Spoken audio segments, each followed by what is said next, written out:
Fans Inter tidak perlu risau akan kekalahan saat laga Derby della Madonnina. Inter Milan takluk 1-2 saat menjamu AC Milan di Giuseppe Meazza dalam pertandingan lanjutan Serie A, Senin dini hari WIB 25 September 2024. Skuad asuhan Simone Inzaghi diminta untuk tidak panik.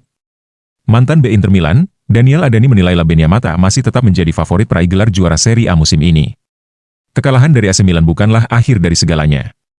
Anda harus kritis, bukan mengalah, tapi kritis untuk menganalisa dengan benar, kata Daniel Adani, dikutip dari Football Italia. Menurut Adani, dalam pertandingan melawan Milan, dan juga sebelumnya imbang menghadapi AC Monza, secara permainan Inter Milan terus berusaha menjadi lebih baik. Kita dapat mengatakan bahwa mereka adalah tim terkuat di Serie A. Bahwa Scudetto adalah milik mereka untuk direbut, itu tutur Adani. Upaya untuk bisa menjadi lebih baik itu bisa dilakukan di pertandingan berikutnya. Dengan skuad yang ada dan tangan dingin Simone Inzaghi, Adani percaya Inter layak menyandang status favorit. Mereka menciptakan sangat sedikit peluang dalam 2 pertandingan terakhir di Serie A, meski mereka memainkan pertandingan hebat melawan Manchester City. Inter memiliki setengah peluang yang dimiliki Milan, ujarnya. Dan bahkan saat bertandang ke Monza, mereka tidak benar-benar mendominasi pertandingan. Inter belum menunjukkan kekuatan yang mereka miliki. Tapi mereka tetap pantas menyandang status favorit.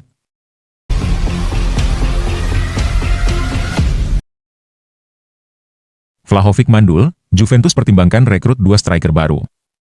Juventus mulai kehabisan kesabaran dengan striker Dusan Vlahovic. Ex-pemain Fiorentina itu merosot tajam kemampuannya mencetak gol. Akibatnya Juventus sudah 3 kali meraih hasil imbang tanpa gol di Liga Italia musim 2024 hingga 2025. Dari 6 laga yang dilakoni Juventus di musim 2024-2025 baik di Liga Italia Serie A maupun di Liga Champions, Vlahovic baru membuat 2 gol. Itu pun salah satunya berasal dari tendangan penalti. Untungnya Juventus punya barisan gelandang dan sayap yang tajam sehingga masih bisa menang 3 kali dengan rincian 2 di Liga Italia dan 1 di Liga Champions. Kondisi ini membuat Juventus mempertimbangkan merekrut penyerang baru di tahun 2025. Setelah merombak lini belakang dan lini tengah pada musim panas 2024, Juve berencana gantian memperbaiki lini depan tahun 2025 nanti. Jurnalis Rai Sports Paolo Paganini mengklaim ada 2 striker yang dibidik Juventus tahun depan. Keduanya merupakan pemain yang sejak lama diincar Manchester United, yakni Jonathan David dari Lille dan Victor Osimhen yang baru pindah ke Galatasaray. Vlahovic dibandingkan dengan penyerang lain di Liga Italia, seperti Lautaro Martinez atau seperti Osimhen dari Napoli, tidak berada di level itu. Juventus tidak memiliki penyerang utama tingkat atas. Ada 2 nama untuk lini serang Juventus, kata Paganini. 2 penyerang ini mungkin saja bergabung dengan Juventus. David bisa didapat dengan gratis karena kontraknya di Lille habis Juni 2025. Sedangkan Osimhen memiliki hubungan baik dengan petinggi Juventus Cristiano Giuntoli. Giuntoli sebelum bekerja di Juventus sukses besar bersama Napoli. Giuntoli sangat dekat dengan Osimhen dan agennya. Saat ini Osimhen hanya dipinjamkan Napoli ke Galatasaray. Juve sebelumnya pernah membajak striker dari Napoli yakni Gonzalo Higuain. Pembajakan Osimhen diyakini bisa saja terjadi.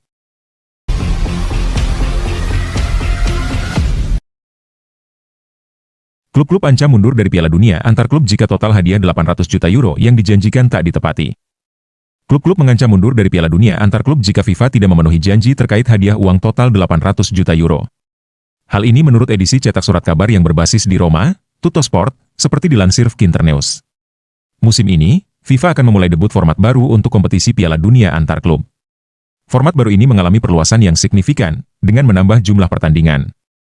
Di edisi sebelumnya, Piala Dunia antar klub hanya diikuti oleh 7 tim dari 6 konfederasi FIFA, yang sebagian besar merupakan juara di kompetisi regional. Namun edisi kali ini, jumlah kontestan meningkat drastis, diikuti oleh 32 tim peserta. Dari 32 tim tersebut, klub asal Eropa mendapatkan jatah paling banyak. Dari wakil Serie A, Inter Milan dan Juventus termasuk tim yang siap berpartisipasi dalam format baru kompetisi tersebut. Perubahan besar lainnya adalah bahwa Piala Dunia antar klub kali ini dijadwalkan pada akhir musim kompetisi Liga-Liga Eropa, yakni pada musim panas tahun 2025. Di edisi sebelumnya, kompetisi tersebut berlangsung pada musim dingin. FIFA telah menawarkan pendapatan besar bagi klub-klub yang berpartisipasi di Piala Dunia antar klub edisi musim ini. Jumlah total hadiah uang yang telah ditetapkan oleh Badan Sepak Bola Dunia tersebut adalah sekitar 800 juta euro. Namun, hingga saat ini belum jelas bagaimana FIFA akan memperoleh uang sebesar itu untuk didistribusikan kepada klub-klub yang berpartisipasi. FIFA sedang dalam pembicaraan dengan berbagai penyiaran. Namun, sejauh ini belum ada kata sepakat. Pada bulan Juli, pembicaraan dengan Apple atas dasar kesepakatan penyiaran senilai 500 juta euro terhenti. La Repubblica melaporkan bahwa ada rumor tentang pembicaraan dengan sponsor dari Arab Saudi. Namun, perusahaan raksasa minyak dan gas Arab Saudi, Aramco, telah membantah adanya pembicaraan dengan FIFA.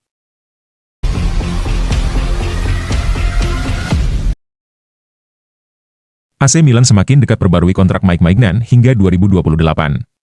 AC Milan dilaporkan semakin dekat untuk mencapai kesepakatan dengan kiper andalannya, Mike Maignan, terkait perpanjangan kontrak yang akan memberikan kenaikan gaji signifikan. Maignan, yang bergabung dengan Milan pada musim panas 2021 dari Lille, telah membuktikan diri sebagai salah satu kiper terbaik di dunia dan memainkan peran penting dalam suksesnya tim. Menurut laporan dari Antonio Vitiello dari Milan News, negosiasi antara AC Milan dan perwakilan Maignan menunjukkan kemajuan positif.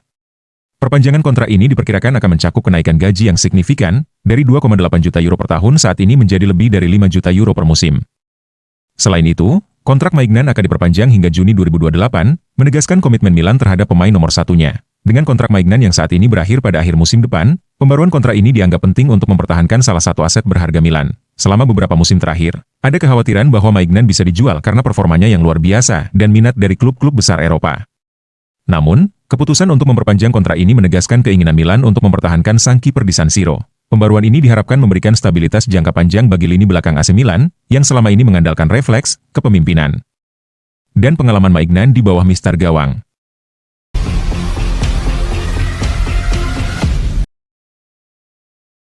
Performa menurun, Mkhitaryan bakal dicadangkan Inter Milan lawan Udinese. Henrikh Mkhitaryan kemungkinan bakal dicadangkan dalam pertandingan tandang Inter Milan melawan Udinese di pekan ke-6 Serie A pada akhir pekan ini setelah penampilan yang mengecewakan melawan AC Milan pekan lalu. Mkhitaryan masuk starting 11 Inter dalam duel derby Milan pada Senin lalu.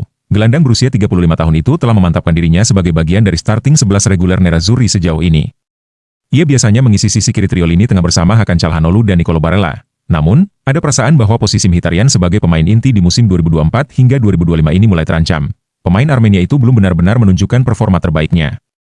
Mantan gelandang Arsenal dan Roma itu kalah dalam pertarungan fisik di lini tengah melawan AC Milan, hingga ia diganti pada babak kedua.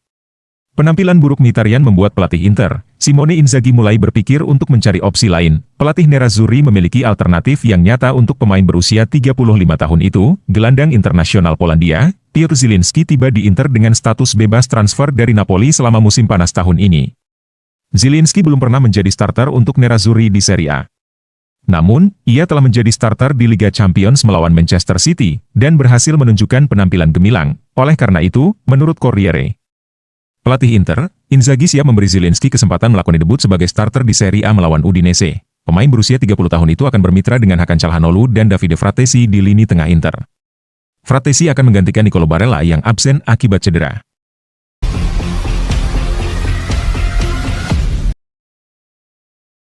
Pelatih Udinese, laga sulit lawan Inter Milan, kami harus pulihkan stamina. Pelatih Udinese, Costa Runjaic mengantisipasi laga berat melawan sang juara bertahan, Inter Milan di pekan ke-6 Serie A 2024 hingga 2025. Duel Udinese versus Inter akan berlangsung di Stadion Friuli, Sabtu, 28 September 2024, pada pukul 20 waktu Indonesia Barat.